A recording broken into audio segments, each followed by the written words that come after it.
Yeah, pretty solid effort, I thought, for the most part tonight. Great start to the game outside those first couple minutes, but then we settled in quickly, and turnovers were high in the first quarter. So we got out and got some easy buckets early, played in transition. I thought our pressure dictated a lot in that first quarter, which we wanted it to. We wanted to come out, kind of punch first. Not, everybody told us all week and talked about the Penn State win, and we wanted to make sure that, we were a little bit better than that, and needed to come out and kind of prove it, so to speak, that we had a mature team, and I thought we really did that. So phenomenal first quarter from both ends. Second quarter wasn't great. Fouled a little too much. Ball stuck a little bit. We wanted to really move the basketball. We had a few goals that we wanted to meet today. Getting assists up was one of those, which we didn't do great in the second quarter, but still obviously had the big lead. And so we were able to work on a few things. We could back off the pressure a little bit in the second half just to, work on some half court defensively. Didn't do a great job on 22. That was the one individual that we did not do a great job and didn't adjust very well from that standpoint. But we wanted to see if we could get 5. I think the goal was 6 in double figures, which we met. JJ had a really good night, and just kind of trickled down to everybody else. So solid week, solid win. Now we're going to finals week, and we'll get a little bit better, but we'll rest up and then get better as the week goes on. Coach, I know you're only 9 games into your tenure here, but does JJ Quinterly still wow you at this point? Yeah, I think she'll. Yeah, I think she'll do something, 1 or 2 things. Now we see it every day in practice too. So I don't want to. Some of the stuff we see, but not all of it. The kid she's electric. She's still the fastest kid from 0 to 100 that I've been around, and then also the ability to stop, on a dime. But she literally, like tonight, she can do it all, when she wants to. She can score it at a crazy high level, but she can assist. Those numbers had been down, so that maybe was what I was the most pleased with her was the assists, because she's not even 1-to-1 right now, assist to turnover ratio, and she's certainly capable of being there. She can rebound it because of her athleticism, and then we all know she's a little thief, and will get some steals this year, and she has a goal to be the all-time steals leader here, and she was pretty complete tonight. But yeah, there's moments where you're glad she's on your team, and it's not coaching, it's just a kid playing. Was there anything behind putting her back in after she went down, kind of holding her ankle with the stats and the opportunity for her? Not much. It was really, we were trying to get Jordan out. That's what really went into it. And when they gave me the okay, we kind of just tried to make sure she was okay. I knew in the back of my mind a little bit of where she was, just statistically speaking. But I'll be honest, very rarely do I play to the statistics. There's much bigger goals in December than something completely individual. So it was going to be, I told her, you got 2 or 3 minutes, and then you're going to come out regardless of what it looks like. So, so back of the mind, but never, I don't play for that, coach for that very often. Rankings, come out every Monday. Do you believe that this is one of the top 25 teams in the country? Yeah, I would like to think so for sure. It will be interesting to see, kind of where they gauge us and judge us. Penn State's a quality team that's played everybody close. I think they had a close one today with Ohio State, so who's a top 10 team in the country. So I think that, the efficiency in which we're playing, a couple of the wins, but in particular the Penn State win. I mean, it'll be close, but I certainly think we will. And if not, we're going to keep winning and keep getting noticed nationally and the start that we're having. And I think if we're not there this week, we will be in the next one. After a performance like this, it's obviously really easy to look at all the positives and everything, but 9 games in, is there still room for growth on this team? Yeah, without a doubt. Yeah, we're nowhere near a polished product yet. And even after the Penn State, we went back and watched film and cut it all up and showed them the areas that we need to get better. But what I like is that we're competing and playing, and we play hard. The kids compete. We have good energy when we play. They enjoy playing the game, and so they play with the joy because of that. And that's the stuff that you got to make sure you're doing, and then that's covering up some of the mistakes. And we're going to make mistakes, and we're only 9 games into this, tenure. So the X and O pieces, it won't always be perfect, but at least compete, and let's fix it while we play hard, and hopefully fix it while we win, which is what we've been able to do. But still the rebounding and free throw percentage, and we over dribble at times and don't pass it like I want to, and we try to maybe go for some steals when we just don't need to do that. We need to sit down in the half court and guard. So there's plenty of things that we can continue to get better at. Is scoring from your bigs maybe one of those areas and you've got some of that today with Kylie, Tavi, Tears, and all of them really performing well? Yeah, no, 100%. That's something. Points in the paint is what we talk about. I think there's different ways to do that. Early in the year, though, we weren't throwing it to the post, and we weren't trusting that from the guard, and so that's something that has changed over the last probably 4 or 5 games that we really are being cognizant of getting those touches through the post play. And, that may not even mean they score, but typically when you get a post touch, everybody looks at it, all the eyes go to it, and then you can do some stuff around it. We got tears on a couple of those cuts, even with Donnell passing to tears on some of those actions. So that's the kind of stuff we were trying to work on a little bit that we were able to get to in this game.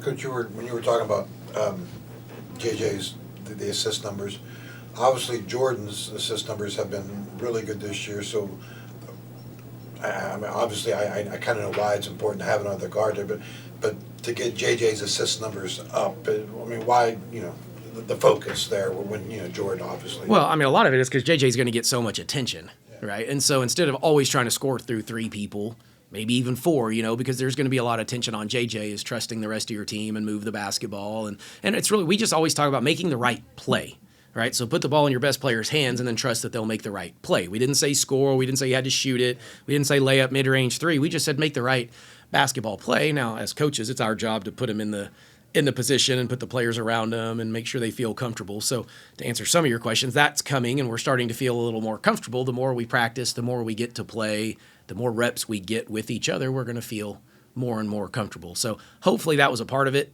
tonight with JJ, but she's a capable passer for sure, and so it was nice to see her get it moving. In terms of making the right play, when you evaluate these game films, from a team-wide aspect, are you seeing a majority of, from the entire team, making those right plays? Yeah, they want to play the right way. Now, we're missing some of those plays, but that's okay. As long as you're willing and accepting of the, an understanding of what we're trying to do and the way we're trying to play, then we can work through that. It's early on when we're over-dribbling and head goes down and we're missing, wide-open people. That's not us. And so when we see stuff like that, that's where the frustration from me probably comes in. And so that's what we've got to kind of pick apart. But the ball moves faster than the dribble.